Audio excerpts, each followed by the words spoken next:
Houston. Obviously, a very busy weekend already for the Toronto Raptors. Fred walking. We'll start there. What was the Raptors' negotiating position going into that, and why did Fred ultimately choose to go to Houston? Yeah, it's a good question. I mean, I think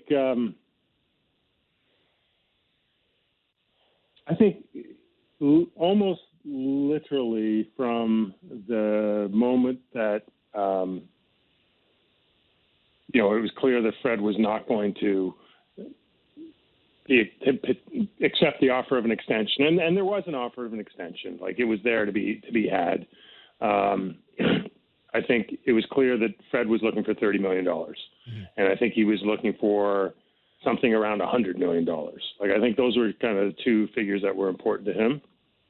So 100 is what he's looking for. Yeah, somewhere in there. Yeah. And I think the Raptors were kind of, it's been out there, 3 years 30, 3 years 90, and that's kind of where they're at. I think they would have gone to 4 years, maybe a non-guaranteed fourth year for somewhere around $10 million on the fourth year, like a partial guarantee. And I think that's where they just sort of drew a line. And my understanding is the meeting was really good. Like, it was really positive. Like, there's no acrimony or anything like that. And, Fred, to his credit, like, he caught lightning in a bottle. Like the circumstances, when you think about it, that had to line up, that he could get a full max and 3 years on a full max.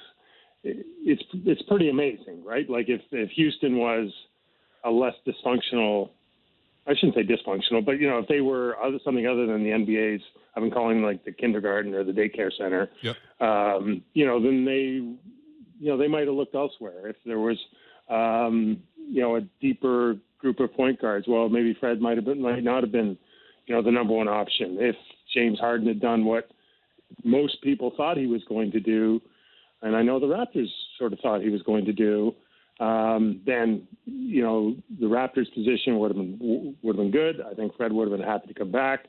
It just ended up being a few things that kind of tilted the balance and all of that. So the position was, to answer your question, is I think 3 years 90 was good. I think they could have gone 4 years, a non-guarantee fourth, and maybe got it to 100 guaranteed. But that's where they were. That's where they were at, and Fred had an opportunity to do a lot more than that, and he took it. And I don't think there's any hard feelings. Yeah. Well, I mean, so the day happens, right? Like, obviously, I feel like the structure of the day, I think, it matters too. So it seemed like Fred was taking meetings with both Toronto and Houston in LA, basically at the start of the 6 p.m. window. Is that correct? That's I was told that Fred met with Toronto at 6 p.m. or 3 p.m. LA time. Sure, yeah. And Houston thereafter, although I think some other people have said it was the reverse, but I was told it was the 3 p.m. meeting, and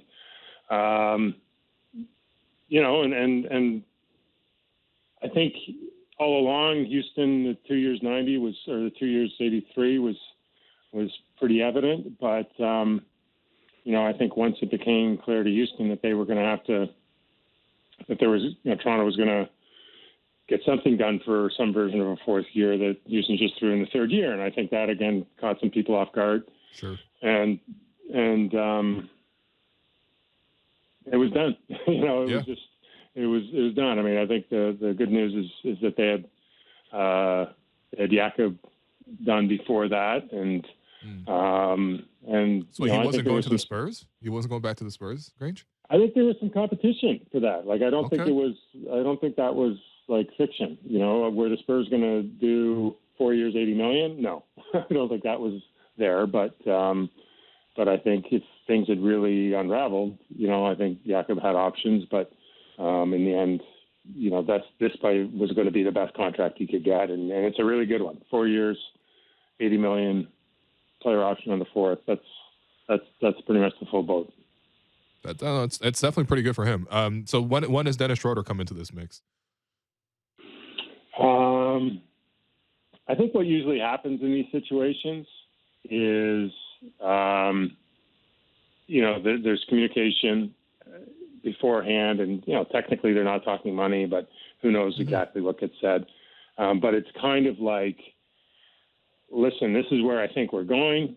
If we aren't going to, if something happens, we're going to turn to you, and we would need to know right away if, this is something you would want to do. In other words, like, I think when you're in that next tier of free agent, it's more like, you don't get a chance to kind of negotiate all that much. It's kind of like, this is what we have for you. Let us know if this would be amenable. Mm-hmm. And so I think when they knew that Fred wasn't going to happen, which from my understanding, like, it was in real time. Like, I mean, I think there was conversations to the effect of, like, there was actually a decision made that night versus, a lot of times this stuff is all done well beforehand. Right. And so I think, I know they had some conversations with Gabe Vincent in the lead up to that, and they for sure could have had Gabe Vincent if they'd been willing. But I think I think Schroder was their first preference if Fred didn't pan out. Okay, well, that's reassuring. I mean, I think Gabe does. I think Gabe is definitely a better shooter, but I think Schroder has a longer history of being a productive NBA player. And I am a little bit leery of just the guys you sign out of Miami. Not to say that those guys aren't good on their own or that they don't develop, but I feel like Miami's system is so strong that it's a little bit hard to tell sometimes, like, who's really good out of there and who's not necessarily good. But in any case, so I guess the Raptors, that was the plan B. They moved towards it with Dennis Schröder. Does that suggest to you, like, because I mean, we had conversations obviously leading up to the draft and obviously leading up to free agency, Grange, and we kind of talked about the signs are that the Raptors want to run it back. It seems like even in the negotiations with Fred, that was essentially wanted to run it back. Can you run it back with Dennis Schröder in this estimation, or is this sort of just like, okay, we have a guy now, we have somebody, and then if we want to pivot further, let's say we want to move Pascal, that option is still on the table for us? Yeah, I think that in a way, I don't think things have changed. Cool. They still kind of think that they can run it back, that there's a reason for it. In other words, that they, I think they really are kind of, I think they do believe in what they have. I will say this, though, and I kind of mentioned this on Twitter the other day. There is a lot of noise around Pascal Siakam. And, I don't know how close, I shouldn't say this, I'm not convinced that an extension for Pascal Siakam from the Raptors is automatically forthcoming. I don't, I think that there is a real possibility that there's some movement there. Which isn't, I'm not saying that he wouldn't come back as a Raptor, that there's irreconcilable differences or anything like that. I just think that they are really examining, as are, I think Pascal's position is pretty clear. I think he wants to come to Toronto. He can get the largest version of an extension here in Toronto. We've all seen the connections he has to community here. Mm-hmm. And this is, I think his first choice for sure. Yep. But I think that there is kind of still a discussion happening as to, what shape this team is going to take. And if they are, we said this many times, if there is going to be a move, I think it is going to involve Pascal Siakam. And it could happen in conjunction with an extension, or it could happen in advance of an extension. And I think, I think it really is, this discussion really is about how to turn this team seamlessly and most efficiently into something that kind of is a little more built around Scotty. And I think, in that context, like even with Dennis Schröder coming on board, I think Scotty Barnes is still the high priority in terms of getting as many reps and touches as he can. And, I think that there is, a window where the best opportunity for this team is to look at Pascal Siakam and see what kind of moves there could be out there for him. And there's definitely a lot of interest league-wide, kind of waiting to see what could happen. Yeah, you mentioned Atlanta. I think we've heard about Atlanta around the time of the draft as well. Ultimately, nothing materialized at that point, but that doesn't mean that anything really has tangibly changed. That'd be interesting. I mean, in terms of Atlanta, I feel like, you obviously having known Masai, over the years, like does the Atlanta have that kind of like headline piece that Masai, given his history of, making great deals for his team, do they have like that headline piece that you would say, yes, we traded Pascal, but clearly we have a reason to, like, if it was, we traded Pascal for Scoot Henderson, again, that's something you could market. That's something that's easy, fits your positional need. All that could have happened. But, as we just had a conversation with Sean Highkin in Portland, that wasn't realistic from Portland's perspective. But in Atlanta, is there that headline piece that you can get back where, a guy like Masai would say, yes, I'm going to do this deal? Well, they're not trading Trae Young, and I don't think the Raptors necessarily he would be their first choice. So who's their second best player, right? So it's DeJounte.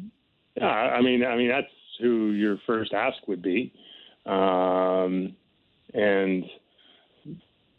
if it's not him, then you kind of discuss further, and then you try and get some other teams involved and see what other options are out there. But if it is specifically Atlanta, and Atlanta's the one that kind of keeps, making it known that they're interested, then it would seem to me that, a guy like DeJounte Murray, he's also got 1 year left on his deal, is going to be looking. He's kind of in an OG Anunoby situation where, the extension that they can offer him is not worth what he probably would get if he was a free agent.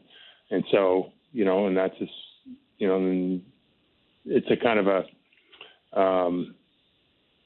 you're trading not problems, but you're trading team players that are in similar situations in guys who have 1 year left, or, the understanding would be if you were to trade, there would be an extension. So that kind of discussion would have to take place in advance. But,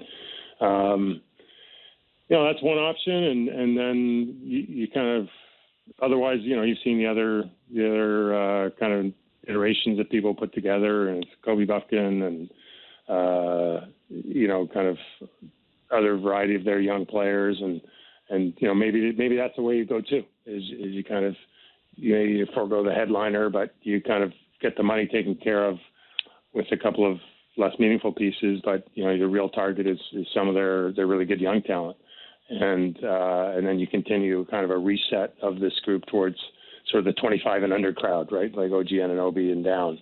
And, I think if, I think people have to recognize that the idea of trading a guy in Pascal Siakam who's really good, who has been an All-NBA player and was an All-Star, is, you're not, the notion that you can get 5 firsts and the rest of it, like, I don't think that's happening anymore. I think this new CBA has really kind of cooled the market on, really high-end players being traded or being acquired, just because it gets harder and harder to fit in $40 million salaries without penalties being incurred. So, teams are going to be less likely to kind of throw everything at these players. And some of those trades have shown, like they haven't really worked out all that great. So you told me Rudy Gobert ruined the market. Is what you're telling me? Yeah, exactly. Wow. And so, so I think you've got to be realistic in your expectations, and then the timing is everything, right? Like, is it easier and better to trade Pascal Siakam if he's under extension? Well, if he gets extended, then he can't probably be traded for 6 months. I'm pretty sure that's the rule. Mm-hmm. And so then you're kind of looking at a longer term to all of this, or do you just kind of forge ahead and get it done this summer and allow your new head coach and new coaching staff to kind of know what they're working with from the get-go. And I think one way or the other, I think that there's probably going to be some clarity on this in the coming week. Like, I don't think this is going to be a situation that's going to drag and drag and drag.